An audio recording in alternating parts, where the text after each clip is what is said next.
Hello, everyone. I'm Robyn Grable, the founder of Talents Ascend and the Ascend Collective, and your host for Ascending Beyond Barriers. Welcome. Ascending Beyond Barriers is an inspiring podcast dedicated to showcasing the remarkable journeys of small business founders who have faced and overcome significant challenges on their path to success.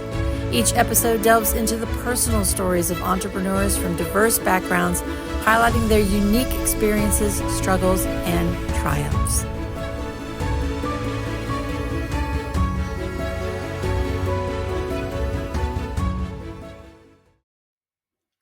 Meg Seitz is the founder and CEO of Toth Shop, a global communications agency that focuses on a human, holistic approach to branding and marketing, content, and storytelling.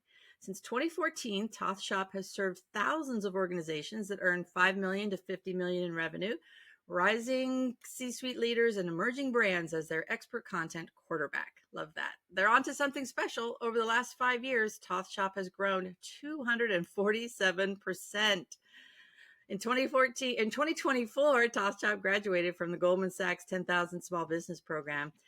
Meg earned her MBA from the Wake Forest University School of Business and a Bachelor of Arts in English from Kenyon College. Welcome, Meg. I'm so excited to have this conversation with you. Thank you so much for being here. So there's so much to cover. We have so little time, so I'm going to jump in. So First of all, tell us about Toth Shop. There's a great story that I know because we graduated from the Goldman Sachs program together. We were in the same cohort, so I had the pleasure and the honor of meeting you there. And we're going to talk more about that in a little bit, but I want to talk about Toth Shop. Tell us about the history. You're about to turn 10 years old. Congratulations. Thank you. An amazing feat. But yeah, give us the history that I know, and I just want everybody else to hear. Yes, it's my favorite story to tell, and it involves me, but it doesn't involve me. And it'll all make sense in a second. But Toth Shop is named for Elizabeth Toth. And the story goes that over 100 years ago, she left her small town in Potsdam, Hungary, which is, for those of us who need a geography lesson, it's a small town right on the border of Hungary and Slovakia. Okay. She left early 20th century, pre-World War I. She was a teenager, and she got from her town, from Potsdam, to a port town in Belgium all by herself, and took one of the transatlantic ocean liners from Belgium to Ellis Island. And from Ellis Island ended up, I would imagine, making connections in New York that led her to Pittsburgh, Pennsylvania. And from there, started a whole new life, found a church, very Hungarian Reformed church, found a church, met her husband, the man who would be her husband, started a family, became a U.S. citizen. And I share that story, and I've named our shop Toth Shop accordingly because she was my great grandmother. She was my mom's grandmother, and her maiden name, which is actually on a brick at Ellis Island where she came through, her maiden name is my middle name. So that's literally the heart of my name.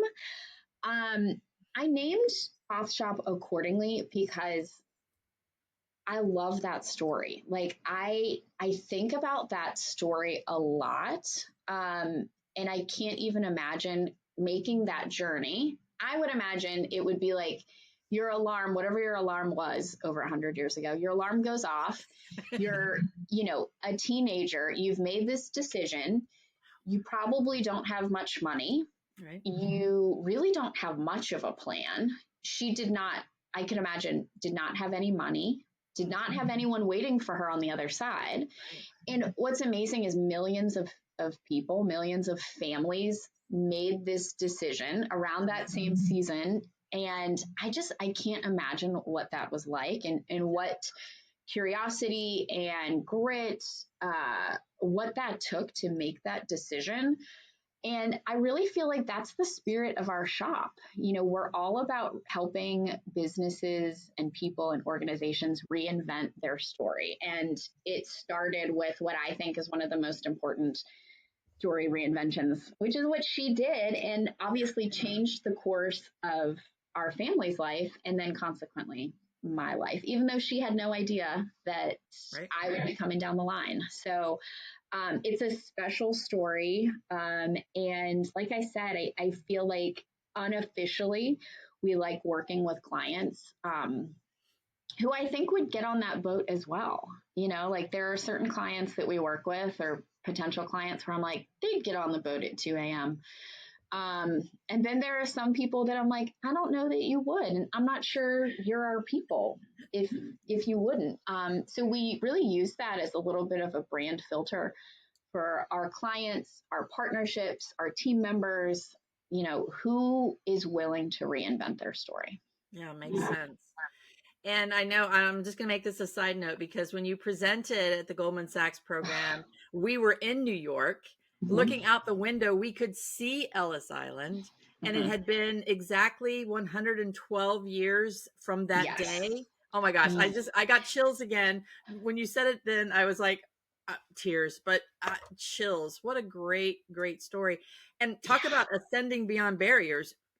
Think about all the things that she went through Yeah. and probably didn't even think twice about it because she obviously had a mission and a drive to make a life for herself and for her family. So wow, what a great story. Well, congratulations on 10 Thank years, you. and it does and the success that you're having, 247% growth. Mm-hmm. Wow. We're going to talk about that because talk about a barrier. That's a lot of entrepreneurs are like, I'd like a 2% growth. Mm-hmm. How have you done that? Tell us about that. Yeah, we have been in business 10 years. We hit 10 years in February of 2025. So we are closely approaching 10 years. And what's interesting is the first 5 years of the business, Robyn, it was me. I think it's a lot, as you can imagine, it a lot of businesses start with a solopreneur. And so the first 5 years of the business, it was me. Wow. This last part of Toth Shop, so the back half, the last 5 years, we started adding team members. We added a director of operations. We started outsourcing writing to trusted writers who are honoring our spirit and our style of writing. I still have most projects have my eyeballs on them at either the start or the finish, but we have brought more writers onto our team. We started working with more creative collaborators, so website designers, graphic designers, SEO people. And really that growth happened because we were bringing more people into the fold. And I think it's a testament to, making that decision to add people, to grow the team, to expand the team. I think that's one part of it. The other part of it is that the last 5 years have been post-COVID. Mm. And our shop saw tremendous growth during 2020 and 2021 because of what we do, which is messaging and content. And during that season of life for the world, a lot of business owners and businesses froze. They were insecure. They weren't sure what to say. They weren't sure, like, what do we post? What do we write? What's the newsletter say? Like, Well, the what's whole interaction changed, right? mm-hmm. Because we were not out in the world, we weren't out physically in the Yeah. world. So the messaging had to change then. Yeah. Messaging had to change and people needed a partner in changing their messaging. And so we really started working with more organizations to make it more human. And that's one of the things that we, even before this age of AI, we've really started owning this space of how do we make sure that your messaging sounds as human and authentic and real. We use the word a lot. We use the word snackable a lot, meaning how do we make it digestible and accessible? Because so often we read copy and I'm like, what does this even mean? I don't even know what this means. Right. It might have these sexy words in it or buzzwords or whatever. And I'm like, but what does this mean? And so that's one thing that's really important to us is how do we make it human, real, and digestible? to as many people as possible. Awesome. So you've hit on a couple things I want to touch on, because going from a solopreneur to starting to hire people. Mm-hmm. Now, I was very blessed to find Neela, just absolutely blessed. And she's been with me almost 5 years as well. So, um, but that's a scary thing. And then you talked Mm-hmm. about, being able to trust outside writers. Like, how did you navigate through that barrier of, it's your baby? Like, Mm-hmm. Toth Shop is, I mean, obviously Yeah. very, very dear to you. So how do you hire people, and how did you trust outsiders? Mm-hmm. Yeah, that was a journey for sure, and I don't take it lightly. And I think the world of entrepreneurs makes it sound like hiring is very simple and easy, both emotionally and operationally, and it's not. I had gone through a season, probably 2018, 2019, where I thought, as a former teacher, because that's another part of my life, as a former teacher, I thought interns were the answer. I was like, this is a great learning opportunity. I'm going to hire interns. They can help. We can grow the business. And, I love interns. You can't necessarily trust them with your business and your output. You can teach them different pieces of it, but I will admit, I went into it with the wrong approach. I thought that was going to be the answer to contract work, was paying interns, teaching them, educating them on, messaging, branding, that kind of thing. And it just didn't work. And I went through a season where I was like, no more interns. I'm not going to hire any more. Like, I can give back as a teacher and as an adjunct professor, teacher, advisor, but I can't hire interns. And then I ended up guest teaching a class. And there was one young woman who, of the class of 25, I had one woman email me afterwards to say thank you. And she asked me if she could meet me for coffee. And I met her for coffee, and she was navigating the job search. She was going to be graduating, and she wanted advice. She was curious. She liked what I had to say when I guest taught her class. And in that moment, Robyn, I was like, I felt this need to offer her an internship. And I just came out of my mouth. I was like, what am I doing? I literally just said to myself, no more interns. And I hired her. She was our intern for a semester before she graduated. And her name is Crawford. Crawford is our shop's director of operations now. And she has been with Toth Shop for 5 years. Nice. So that's a long way of saying that trust, that semester that she interned for us, it was trust on my part for sure, but I think it's also in how somebody else shows up. Mm-hmm. And from day one, she showed up with a different mentality when it came to work. She was ready to work. She wanted to dive in. She wanted projects. She wanted territory that we hadn't really explored. She was ready to work. And I think that ended up being what separated her from the pack, is that mindset. And in turn, that's become something that we look for. Is, we're looking for people who want to get their hands dirty, that want to get in here and do the work. And the thing is like, everything that I ask somebody to do, whether they're full-time for us, whether they're a contract writer for us, I've done myself. So I can tell you, what I would expect and what I look for. But I think bringing people into the fold who can see that for themselves is really important, and people who are willing to do the work. So I would say the trust takes time. It probably takes one good soul who comes on the team to help you figure out your own relationship with trust as a business owner. Yeah. But I would also say too, my advice is to hire and bring people in on a staggered basis. I think sometimes you're like, I'm going to try to bring 5 people in the next year. And that's really hard. I mean, that, like, yeah.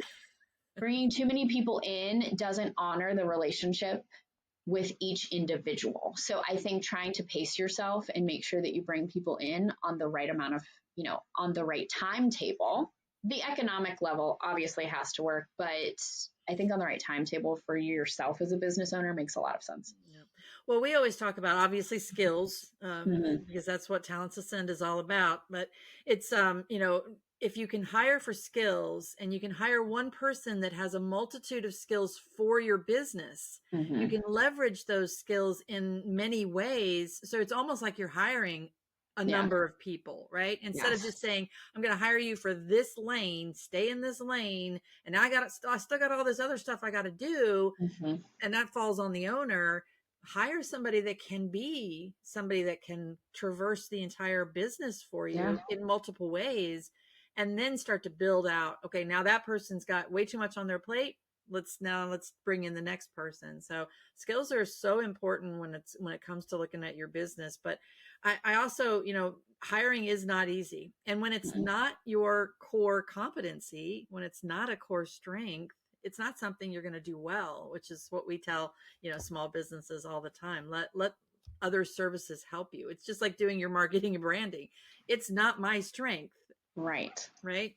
It also takes a lot of time. It does. Like the hiring process and the skill assessment process, like that takes time. And as a business owner, that would take me a lot of time to get out of my world running my business to begin that hiring process or the skills assessment process. And so I think, to your point, like you have to know who you can bring in as the expert for that process. And it almost takes you more time, right? Because if you think about not being able to, if it's not a core strength, it's going to take you longer to do something than if you hire someone. So you have to calculate how much is your time worth, especially as the owner, because if you're spending time doing something you're not good at, struggling through it, something else is falling by the wayside on your business. And typically it's revenue. Usually it's revenue. You're not bringing in the revenue, right? That is true. So education wise, I want to, because we talked a lot about what we've learned and lessons, but you're an adjunct professor. You talked about that. But you also have a B is for business that teaches kids about business. So tell us about that. Yeah. So B is for business was actually my first, I want to say experiment. Maybe it's more experience with entrepreneurship. I will say personality wise, like I've always been drawn to entrepreneurs and people who start things. It can be a business, it can be a project, I'm really drawn to the starter mentality. And probably at this point, probably about 12, 14 years ago, a good friend of mine, Jamie, came to me and she said, hey, I have this idea. She has 3 children. And she was playing with one of her children and was going through the alphabet. And she was like, A is for apple, B is for business. And in that moment, Jamie, she and her husband are both entrepreneurs and restaurant owners. She was like, I got this vision of like a little girl, teaching business. And that idea like started this thread of the B is for Business book series. So we have 5 books in the series. There are 2 like primary, probably like early elementary reads. There are 2 chapter books and there's a workbook now as well. But there are 5 books in the series all geared towards teaching young people. And I mean, probably ages 4 to 9.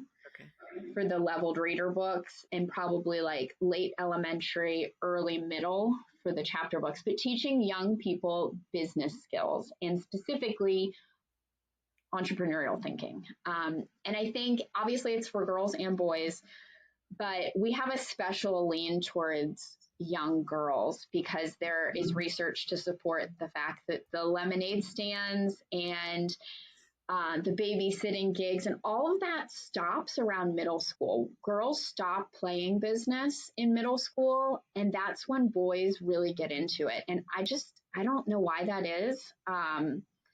And when you pair that with the fact that we don't really teach business education at all, at any point through, kindergarten through 12th grade in our current education system, it's a choice you make most likely when you go to college.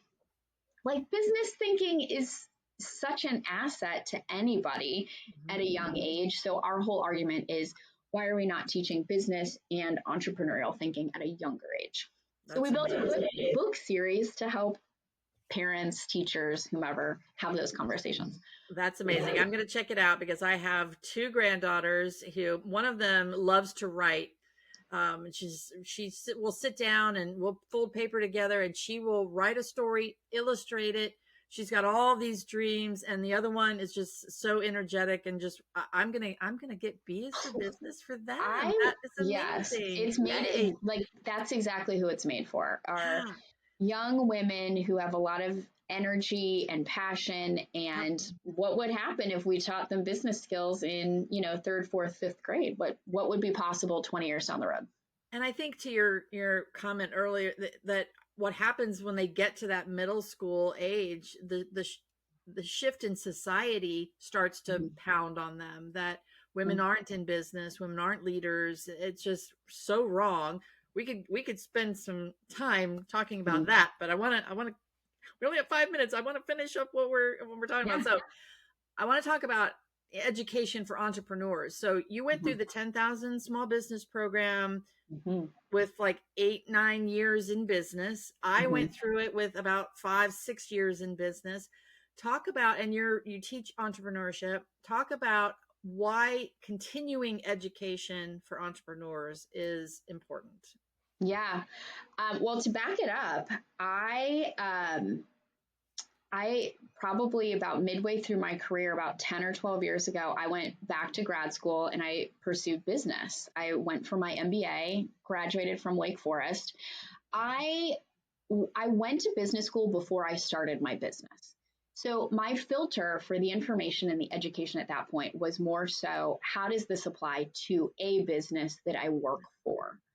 So I graduated and started my business several years later. And I realized that I was really, as wonderful as an MBA education is, I realized that there were entrepreneurial business skills that I was craving. I needed support across, well, our team wanted support across financial management, operations, leadership, even marketing. Like I was really hungry for these skills. And so when I made the decision to do the Goldman Sachs program, I was really ready. I had enough data from my business. I'd been through several seasons, obviously at that point, 8, 9 years under my belt. So I had a really good feel for the business and where I was now. What I felt like was I wanted to re-up on my education and I wanted to empower the business for the next 10 years. So like what's the next 10 years look like? The the team and the work for the first 10 years has been working clearly, and like what's possible for the next 10 years. And I think that's where education as an entrepreneur, you have to always keep learning, for yourself as the leader, but also just the changing climate and culture of entrepreneurship and small business. It changes all the time. And what you learned 10, in my case, 10 years ago in business school, some of it is still applicable, but A lot most of of it's not. yeah. Yeah. Yeah, it does change. And especially, I mean, with so much technology, now with AI, all of these things change a business. And for small businesses, you Mhm. have to keep up with learning those new things. Otherwise, you're going to get left behind. So, Yeah. just amazing. Excellent. So, all right, let's talk about you've have ascended beyond barriers a couple of times and you've learned some lessons. What would you tell entrepreneurs? What's been your best advice or best practice? What would you tell somebody that's starting out or somebody that's struggling right now to figure out what they need to do with their business? Yeah, this might come off a little woo woo, but I'm just going to go for it. I will say, I think every business owner or somebody who has an idea and wants to pursue it as a business, my best advice is to really take care of your own mental health and physical health before you even start thinking about starting a business, because what the business experience, the business ownership experience has taught me is that the business, as much as we have a team and I love the team, the business is only as healthy as I am. So, however I'm feeling physically, however I'm feeling emotionally, intellectually, all the things, we can only be as strong as my health. And so I think that's one thing that I've learned the hard way, that, you can work really long hours, you can work weekends, you can skip workouts, you can be really shabby with your food or mental health habits, and it's eventually going to take its toll. It's just a matter of when. And I've had a couple reset moments, especially over the last couple of years, where I'm like, I have got to get my health under control.